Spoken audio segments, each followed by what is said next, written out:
Olha aqui, aí um assunto mais sério.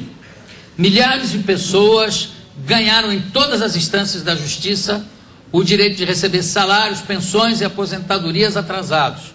E não recebem. É a famosa PEC dos precatórios. Eu gostaria de mostrar aqui uns depoimentos que a nossa produção foi atrás, gravou, e que eu acho que são depoimentos comoventes, e eu queria saber por que é que acontece isso. Quer dizer, ganha em todas as instâncias e aí o governo não paga o que deve. Vamos ver aqui. Eu diria o seguinte, que nos meus 94 anos, eu encontro agora uma decepção muito grande com os deputados. Mas hoje, os deputados, os senadores, os vereadores, só têm um fim. É o bolso deles, é o salário deles, é o bem-estar deles. Que eles nos enxerguem, não somos viuvinhas. Nós somos senhoras idosas, doentes, todas precisando. Aqui não é ela, é a família.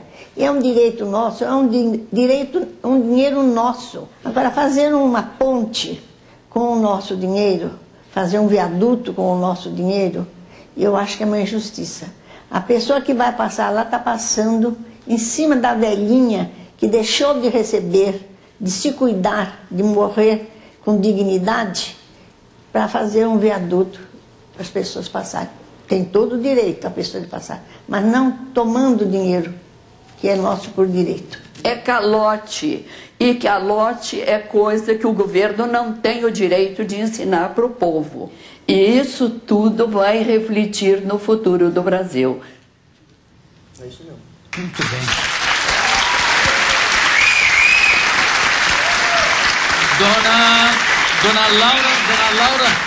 Dona Laura Lucas e Dona Marta Aranha, que estão aqui até assistindo, estão ali assistindo o programa.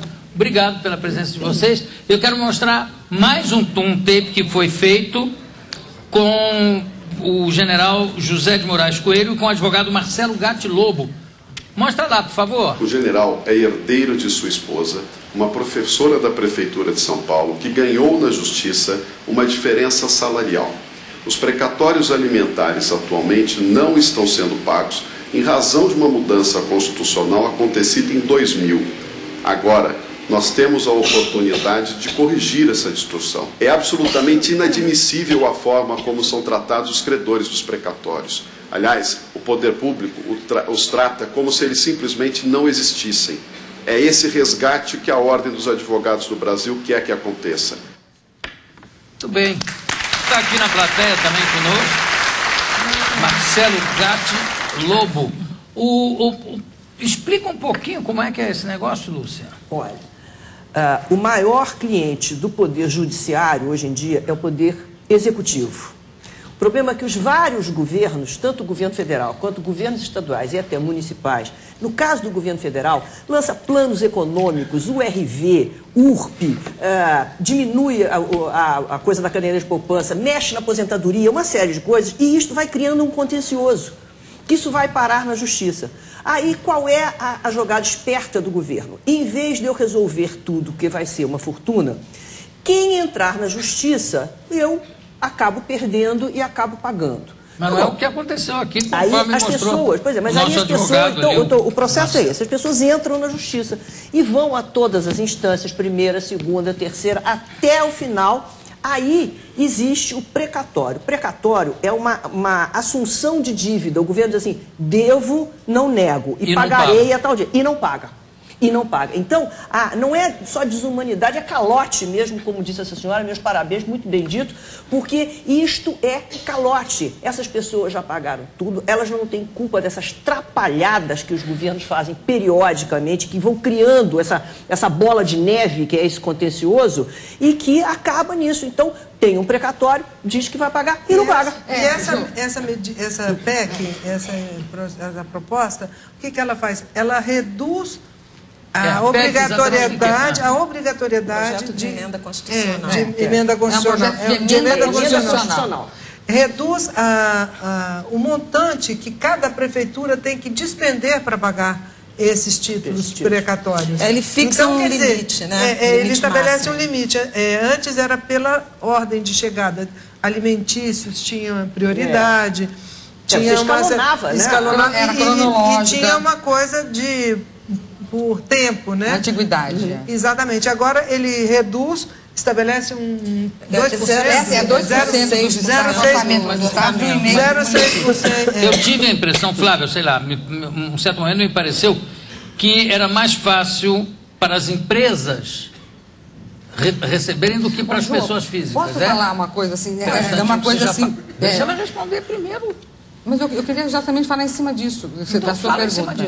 É o seguinte, essa medida, esse projeto de emenda constitucional, isso significa o seguinte: eles estão mudando a Constituição para colocar essas mudanças, pressionado por estados e municípios que dizem que estão de tal forma sufocados que não têm condições de arcar com essa despesa. O que aconteceu? A Ordem dos Advogados do Brasil e a Confederação Nacional da Indústria se uniram num esforço contra, eles estão contrários a essas mudanças. Ou seja, os empresários, certo? E os advogados aí representando todas as pessoas que estão na fila ou que possam entrar na fila e vão acabar perdendo, se uniram contra isso, porque os dois lados alegam que há perdas enormes de uma forma ou de outra. Os grandes empreiteiros, quem tem a grande dívida, que são as grandes empreiteiras, sei lá, o Estado deve 150 milhões. O que essa PEC faz? Você entra num leilão, tá? Você só vai receber se você der um deságio maior, ou seja, se você concordar em pagar só 50 milhões, aí eu te pago rapidinho. Ou seja, é um calote institucionalizado. E isso também serve para o alimentício.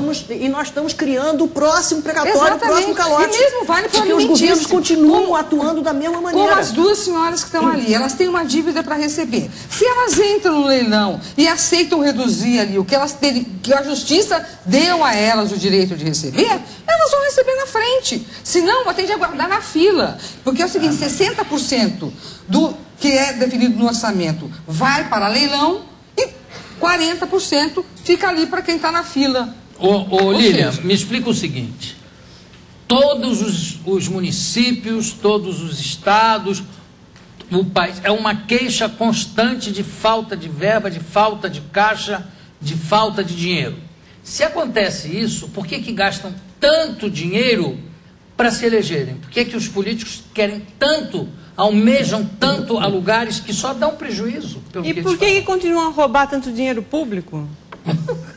Ué, a roubalheira, a corrupção, o Brasil é um dos países mais corruptos do mundo, a corrupção está infestada em todas as instâncias dos governos.